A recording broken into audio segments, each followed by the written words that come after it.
એ કોઈ પણ મૂળ વિષયને યા મૂળ રચનાઓને કંઈ પણ ઉમેરવું નહીં, ઘટાડવું નહીં, એને એઝ ઇટ ઇઝ લેવાનું. તો ભાગવત આશ્રય જે વાત કરું છું, મૂળ ધર્મગ્રંથોને ઘરે રાખવા. ચોથું કહ્યું ગુરુ આશ્રય, કોઈ મહજનો આશ્રય જીવનમાં રાખો. અને પાંચમું કહ્યું ભક્ત આશ્રય, કોઈ ભગવતીનો સંગ જીવનમાં રાખો. આ ત્રણ વસ્તુ જેના જીવનમાં છે ને એને કજુક કઈ ન બગાડી શકે. એક પ્રભુનું સાનિધ્ય, સન્મુખતા, ગુરુનું સાનિધ્ય અને ભક્તનો સંગ. આમ સન્મુખતા, સાનિધ્ય અને સંગ આ ત્રણ જેના જીવનમાં બનેલા છે એનો કજુક કઈ બગાડી શકતો નથી. કલિયુગના રાજવંશોનું વર્ણન આવ્યું 12મા સ્કંદમાં. કેવા કેવા રાજા થશે, કેવો કેવો કલિયુગ ફેલાશે, કલિયુગના ભયંકર લક્ષણોનું વર્ણન કર્યું. કહેવાય કે આ તો પ્રથમ ચરણ છે કલિયુગનું. હજી ચોથું ચરણ આવશે ત્યારે કેવું હશે? સંકીર્તન જ એકમાત્ર ઉપાય રહી જશે. ભગવત નામનો આશ્રય જ કલિયુગથી બચવાનું એક સાધન બચી જશે. 4 પ્રકારના પ્રલયની ચર્ચા કરી. 7 દિવસ પૂરા થવા ગદગદિત થઈને પરીક્ષિત મહારાજ સુખદેવજીના મુખની સામે જોઈ એમના મુખમાંથી વહેતી આ દિવ્ય સરિતાનું પાન કરી રહ્યા. શબ્દો કેવલ કર્ણમાં નથી જતા, પરીક્ષિતના રોમ રોમને સ્પર્શ કરી રહ્યા. ચિત્ત આનંદથી વ્યાપ્ત થયું. રોમ રોમમાં ભાગવતજી આનંદ રૂપે વ્યાપી ગયા છે. પરીક્ષિત મહારાજ નેત્રો ભીના થયા. સુખદેવજી કહેવા લાગ્યા, મહારાજ 7 દિવસ પૂરા થવા આવ્યા છે. કોઈ પણ ઘડીએ તક્ષક આવતું હશે, તમને દંશ દેશે ને તમારું મૃત્યુ થઈ જશે. હજી કઈ બીજું સાંભળવું છે? બે હાથ જોડીને પરીક્ષિત મહારાજ સાષ્ટાંગ દંડવત પ્રણામ કર્યા છે. સિદ્ધોસ્મિ અનુગ્રહિતોસ્મિ. હે ગુરુદેવ, આપની કૃપાથી સિદ્ધ થયો, અનુગ્રહિત થયો છું. કોણ મરશે? અરે જેનો જન્મ થયો છે મરશે. આ દેહ પડશે. હું તો અજન્મા છું, હું તો અમર છું, હું તો શાશ્વત છું, હું તો આત્મા છું. ગુરુદેવ, હવે તો દેહ પણ બંધન લાગે. પક્ષી મોટું થયું ને પાંજરું નાનું પડે છે. તૂટી જવા દો આ ઘટને, જેથી ઘટાકાશ પટાકાશમાં લય થઈ જાય. મૃત્યુ પણ હવે તો મારા માટે મહોત્સવ હશે. ગુરુદેવ, આપની કૃપાથી ભાગવત રૂપે ભગવાન રોમ રોમમાં વ્યાપ્યા છે. ભગવાન સિવાય બીજું કઈ દેખાતું નથી. હવે તો ગુરુદેવ તક્ષક આવશે ને તો તક્ષકમાં મને તો ઈશ્વરના દર્શન થશે. હવે કોઈ ફરિયાદ નથી, હવે કોઈ ભય નથી, હવે તો આનંદ છે.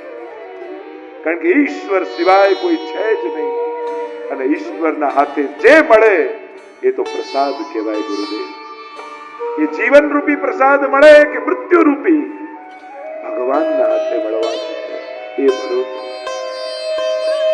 હવે તો ગુરુદેવ એ દૂર ઉભા શ્રીનાથજી બાબા ઊંચો હાથ કરીને મને બોલાવી રહ્યા છે. આવો, મારી પાસે આવો. બંને ભુજાઓ ફેલાવે છે, મને આમંત્રિત કરી રહ્યા છે. આવ બેટા, અનેક જન્મોથી તું વિખોટો પડ્યો છે. ભાગવતથી એક ક્ષણો આવી છે, બંધનો તૂટ્યા છે.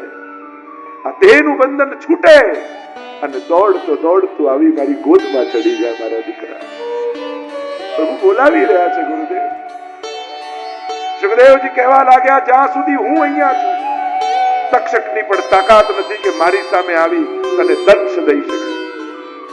ભગવાનની ઈચ્છા મોટી છે. હવે મારા જવાનો સમય છે. સાષ્ટાંગ દંડવત પ્રણામ કર્યા. દિગંબર અવસ્થામાં આવેલા એ પરમહંસ સુખદેવજી પ્રભુના નામનું સ્મરણ કરતા કરતા કોઈ ઓર પરીક્ષિતની શોધમાં આગળ નીકળી ગયા. સુખાસનમાં વિરાજા છે પરીક્ષિત મહારાજ. રોમ રોમમાં કેવલ આનંદ આનંદ આનંદ વ્યાપે છે. કોઈ મોહ નથી, કોઈ ચિંતા નથી, કોઈ ભય નથી, કોઈ ઉદ્વેગ નથી. કોઈ દુશ્મન નથી, કોઈ મિત્ર નથી, કેવલ કણ કણમાં ઈશ્વર છે, આનંદ છે. પ્રતીક્ષા કરી રહ્યા છે કે ક્યારે તક્ષક આવે અને દેહના બંધનમાંથી મને મુક્ત કરી દે. જન્મેજય પરીક્ષિત મહારાજના પુત્રએ ચારે બાજુ સિપાહીઓને ગોઠવી દીધા, કહ્યું કે જ્યાં સર્પ દેખાય મારી નાખો. મૃત્યુને કોણ મારી શકવા? જ્યાં યજ્ઞ ચાલતો હતો ત્યાં પૂજનની થાળીમાં સર્પ છુપાઈને બેસી ગયો. થાળી નજીક આવી અને થાળીમાંથી સર્પ બહાર આવ્યો. તક્ષક ફળાઓ ઊંચી કરી પરીક્ષિત મહારાજની સામે જોઈ રહ્યો છે. મૃત્યુ મહોત્સવ બની ગયો. મૃત્યુ પ્રભુને મળવાની ક્ષણ બની ગઈ. જન્મે જઈને આવ્યો ક્રોધ. સર્પ યોની આ પૃથ્વી પર નહીં રહેવા દો. સર્પ સત્ર યજ્ઞ કર્યો છે. યજ્ઞમાં ઋષિઓ મંત્રો બોલે, સ્વાહ સ્વાહ કરે ને અગ્નિકુંડમાં આવીને સર્પો પડે. સમજાવ્યા છે આ તો ભગવાનની ઈચ્છા. ગંગાજીના તટ ઉપર સુખદેવજીએ કથાને વિરામ આપ્યો. નૈમિષારણ્યમાં સૂતજી સૌનકજીને આ કથા કહી રહ્યા હતા અને એ વિરામ આપતા બોલ્યા, નામ સંકીર્તનમ યસ્ય સર્વ પાપ પ્રણાશનમ પ્રણામો દુઃખ સમન તમ નમામિ હરિમ પરમ. હે પ્રભુ, ભવે ભવે યથા ભક્તિ પાદયો સ્તવ જાયતે. અમે અનેક જન્મોના ઘટમાળમાં ફરીએ છીએ. પ્રભુ એવી કૃપા કરજો, કોઈ પણ આવતા જન્મમાં દેહ મળે કે યોની મળે, પણ આપની ભક્તિથી અમે વંચિત ન રહીએ એવી કૃપા કરજો. આપનું નામ સમસ્ત પાપોનો નાશ કરનારું છે. આપને કરેલા પ્રણામ સમસ્ત દુઃખોને સમાપ્ત કરનારા છે. હે હરિ, અમે આપને વંદન કરીએ.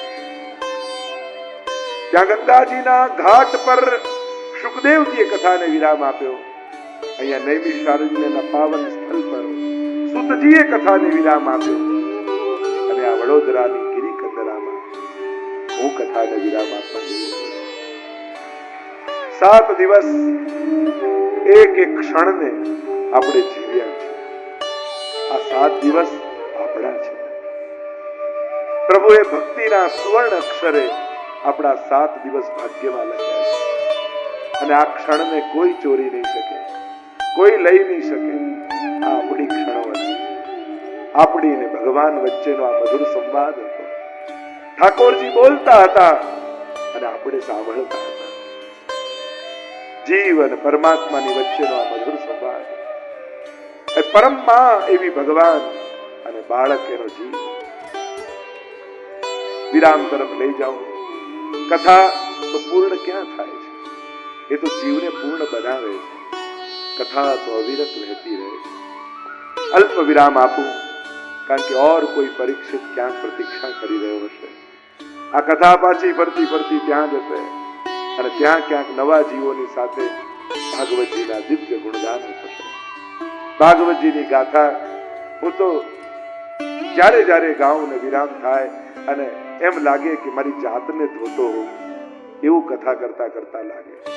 ભાગવતના એ જ શ્લોકો, એ જ ગાથાઓ, એ જ કથાઓ જ્યારે જ્યારે ગાઈએ ત્યારે એના માટે પ્રેમ વધતો જાય, એનું માધુર્ય વધતું જાય. લૌકિક વાત હોય તો 4 વાત એક વાત કરો એટલે તમને એમાંથી રસ ઉડી જાય. આ તો અલૌકિક શબ્દો છે. એનું જેટલી વાર ગાન કરો એટલું એનું માધુર્ય વધે. ધન્ય છે આ શાહ પરિવાર. અમારા બધા જ સ્વજનો, વસંતભાઈ, આ કુટુંબ, બધા વિમલભાઈ, ડિમ્પલબેન, નિલેશભાઈ, શ્વેતાબેન, એમના બધા જ કુટુંબીજનો, બાળકો, બધા વડીલો, બધા યુવાનો, બધા કેટલા મિત્ર વર્તુળો, કેવા સ્નેહથી, કેવી શ્રદ્ધાથી, કેવા મનોરથો કરી અને આ ભાવના હતી કે અમારા પરિવાર દ્વારા એક સપ્તાહ થાય અને આજે એના ફળનો અનુભવ આપણે કરી રહ્યા છીએ. આચાર્ય પીઠ પરથી આ પરિવાર અને એના મિત્ર વર્તુળના આશીર્વાદ આપું છું કે તમારા કુટુંબમાં સદાય ભગવાનની ભક્તિ બની રહે. લૌકિક અલૌકિક ઠાકોરજી તમારા સઘળા મનોરથો પૂરા કરે. એવા આચાર્ય પીઠ પરથી આશીર્વાદ આપો। જે લોકો શ્રવણ કરવા આવ્યા એ બધાને પણ મારા શુભકામના અને આશીર્વાદ। ભાગવત ભગવાન ચાર હાથથી તમારા ઉપર કૃપા કરતા રહે। તમારી તત્પરતા ખરેખર મને આનંદ એ વાતનો થાય છે કે વડોદરામાં મને કથા સાંભળનારા શ્રોતાઓ બહુ સારા મળે। કેટલી શ્રદ્ધા, કેટલી ભાવના, કેટલું શિસ્ત, કેટલી તત્પરતા। 3:30 સમય હોય ને 3 વાગે તો પંડાલ ભરાઈ જાય। લોકો કેવી તત્પરતા સાથે શ્રવણ કરે છે એ મને આનંદ છે। કારણ કે સારા શ્રોતા મળે ને એ વક્તાનું સદભાગ્ય કહેવાય। તો મારી જાતને હું ભાગ્યશાળી માનું છું, આનંદ અભિવ્યક્ત કરું છું। અમે તો બધા નિમિત્ત છીએ, આ તો મહાપ્રભુજીનું બળ છે। શ્રી વલ્લભ જ નિમિત્ત કરીને બોલાવે છે અને આપના બધાના હૃદયમાં ભાવ રૂપે સ્પર્શે છે। અમારા બધા પૂર્વજો ખાસ પિતૃચરણે આ પરિવારને આશીર્વાદ કહ્યા છે। આપ જરૂરી કારણથી પધારી નથી શક્યા, ખાસ મને કહ્યું છે કે મારા આશીર્વાદ આ પરિવારને કહેજો। અને જ્યારે આપણા આવા જ્ઞાન યજ્ઞમાં, ભક્તિ યજ્ઞમાં આવા મહાપુરુષોના આશીર્વાદ મળે તો માનવું સાક્ષાત ઠાકોરજી આશીર્વાદ મોકલાય। ખૂબ ખૂબ આશીર્વાદ કીધા છે। કારણ કે આ જે કાંઈ પણ અમે બોલીએ છીએ એ બધું પિતૃચરણના, માતૃચરણના આશીર્વાદ છે। એમની કૃપા થકી જ આ વાણી નીકળે છે અને આપ સુધી શ્રદ્ધા રૂપે પરિણમિત થાય છે। તો આ કથામાં વિરામ આપતા જેણે જેણે લોકોએ સાથ આપ્યા, આ બધાના નામ લેવા તો કદાચ ઝઘડા થાય। મેં જોયું યા મેં બોલ્યું એ ગૌણ છે, પણ તમારી સેવા ઠાકોરજીએ જોઈ છે એટલે પ્રભુ તો આશીર્વાદ મોકલાવી જ દેશે। એટલે પ્રભુ તો જુએ જ છે તમારી સેવાને, એને તો આશીર્વાદ આપે જ છે। અને આશીર્વાદ માંગવાના ન હોય, મેળવવાના હોય। અને તમે જે રીતે સેવા કરી છે તમારે માંગવાની જરૂર નથી, તમે આશીર્વાદ મેળવ્યા છે। એ રીતે ઉત્સાહપૂર્વક જે સપ્તાહ થઈ, યુવાનો, બાળકો બધા એટલા પ્રેમથી કથા સાંભળતા અને બધા વડીલો પણ એટલા સ્નેહથી, એટલા સૌહાર્દથી, એટલે આખું જે વાતાવરણ સ્નેહમય, આનંદમય। અને રોજ ઘરે પણ ઠાકોરજીના મનોરથો, સાંજે પણ જુદા જુદા સાંસ્કૃતિક કાર્યક્રમો અને આખા 7 દિવસ જાણે ઠાકોરજીના ગોદમાં રહ્યા હોય ને એવો આનંદ આપણે બધાએ માણ્યો છે। જેમ માની ખોળામાં દીકરાને, બાળકોને જેવો આનંદ આવે, જાણે શ્રીનાથજી બાવાએ આપણને બધાને ગોદમાં લીધેલા, એવો આનંદ આપણે બધાએ માણ્યો છે। તો હવે આગળ બધાઈઓ તો મળતી રહેશે। આવતા વર્ષે પણ વડોદરામાં સપ્તાહ થશે, પણ ક્યાં અને ક્યારે એ તમને પછી જાણવા મળશે। તમારા ભાવિક બધા જ સ્વજનો, ભક્તો, અને ખબર નહીં આ વિસ્તાર ઉપર વિશેષ કૃપા ઠાકોરજીએ કરી, તો આ વખતે પહેલી વાર આ વિસ્તારમાં આ કથા થઈ અને અહીંયાના લોકોને આ મહાપ્રસાદ લેવાનો અવસર મળ્યો। તો પ્રભુ નક્કી કરશે આવતા વર્ષે ક્યાં થશે, કયા વિષય સાથે થશે અને કઈ ડેટ હશે, એ હવે બસ ટૂંક સમયમાં ખબર પડશે। એટલે વડોદરાવાસીઓ તૈયાર રહેજો, આવતા વર્ષે પણ સાથે મળીને આનંદ કરીશું। મારી આ વાણીને વિરામ તરફ લઈ જાઉં। જે લોકોએ સાથ આપ્યા, સહકાર આપ્યા, અમારા બધા જ ખૂબ આત્મીયજનો અહીંયા રહે છે। અમારા ગિરીશભાઈ, દીપકભાઈ, બધા જ જે વર્ષોથી જેને ત્યાં અમે ઉતરતા આવ્યા છીએ, રહેતા આવ્યા છીએ, અને કેટલા લોકો, દીપેશભાઈ તો સદાય કથા હોય એટલે પહેલા આગળ ને અમારે તો પહેલો ફોન કરવો પડે, દીપેશભાઈ કઈ રીતે કરવાનું છે, અને એવી બધી તૈયારીમાં લાગી જાય। તો બધા જે બધા સ્વજનો, બધા આત્મીયજનો છે, કેટલા લોકોના નામ લઉં, પણ એ બધાનો સાથ સદાય રહ્યો છે, એમનો સ્નેહ રહ્યો છે, અને આવો જ સ્નેહ સદાય બન્યો રહે એવી ઠાકોરજીના ચરણોમાં વિનંતી કરી અને મારી વાણીને વિરામ આપું છું।